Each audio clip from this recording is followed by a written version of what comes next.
Pernahkah kita membayangkan dunia yang sepi, sebuah hutan tanpa kicauan burung, dan juga sebuah lautan tanpa adanya lumba-lumba? Indonesia adalah rumah bagi salah satu keanekaragaman hayati terbesar di dunia. Hari ini kita akan membahas bagaimana cara kita mengelola satwa liar yang ada di Indonesia.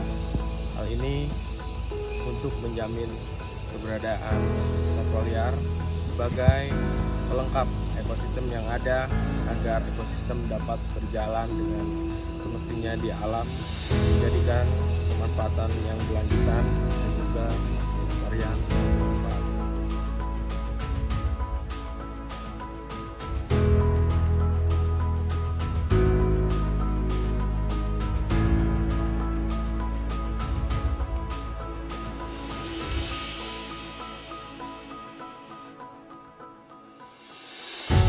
Pengelolaan satwa liar adalah ilmu dan proses untuk mengatur, menjaga, dan memanfaatkan satwa liar serta habitatnya agar tetap lestari dan seimbang dengan kebutuhan manusia. Satwa liar adalah hewan yang hidup di alam bebas dan masih memiliki sifat liar baik di darat, air, maupun udara, seperti mamalia, burung reptil, dan amfibi. Keberadaannya sangat penting dalam menjaga keseimbangan ekosistem.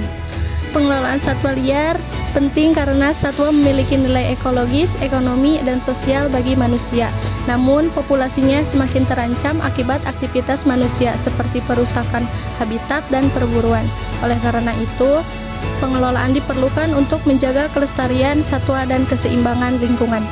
Siklus pengelolaan satwa liar ada inventarisasi, pendataan populasi dan habitat, analisis, identifikasi masalah, implementasi tindakan pengelolaan, evaluasi, monitoring, dan perbaikan. Untuk pengelolaan yang pertama yaitu in situ di habitat asli dilakukan di kawasan konservasi, kawasan suaka alam, cagar alam, suaka marga satwa, dan ada kawasan pelestarian alam yaitu Taman Nasional Tahura dan TWA.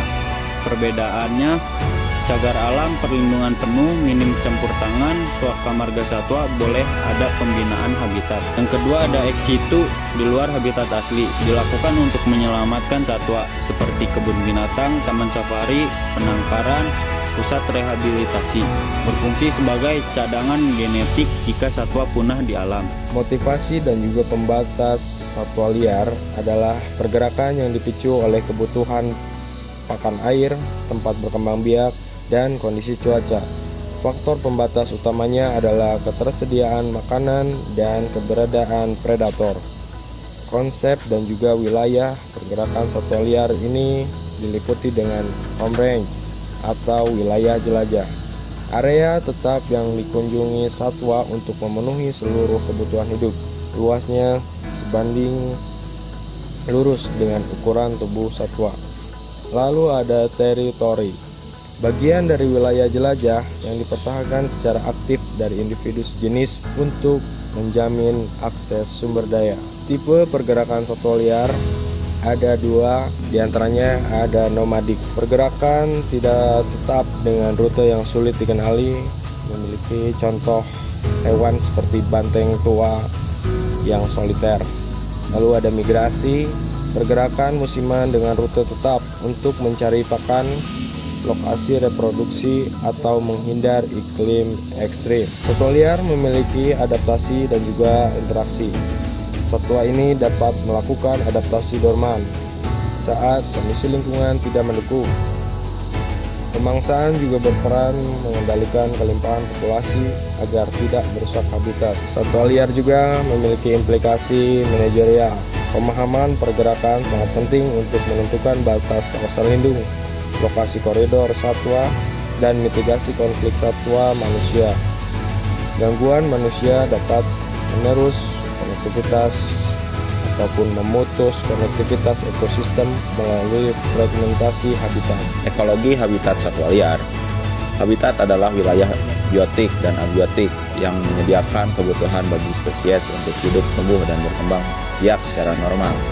Komponen dasar The Big Four terdiri dari 4. Ada makanan, sumber nutrisi dan energi, air untuk metabolisme dan suhu tubuh, pelindung atau cover, perlindungan dari predator dan cuaca, ruang wilayah untuk pergerakan dan interaksi sosial. Faktor pembatas berdasarkan hukum minimum living, pertumbuhan populasi dibatasi oleh unsur kebutuhan yang ketersediaannya paling langka. Source atau sumber habitat berkualitas tinggi di mana angka kelahiran lebih besar dari kematian. Sink atau lubang, habitat berkualitas rendah di mana angka kematian lebih tinggi dari kelahiran. Fragmentasi, memutuskan habitat menjadi bagian kecil yang mengisolasi populasi. Koridor, jalur penghubung antar fragmen habitat untuk menjaga alur genetik dan migrasi. Efek tepi, perubahan kondisi atau biologis pada batas pertemuan dua ekosistem yang berbeda. Manipulasi habitat, tindakan aktif untuk meningkatkan kualitas kawasan seperti menanam pohon, pakan endemik atau membuat sumber air buatan. Daya dukung, jumlah maksimal individu yang dapat ditampung habitat tanpa merusak ekosistem tersebut.